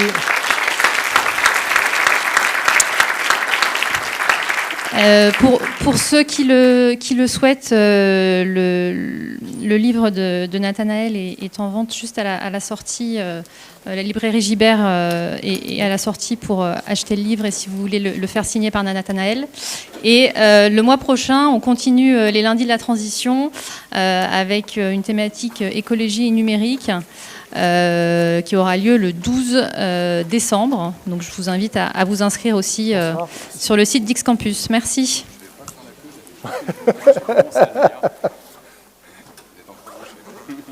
Ah oui.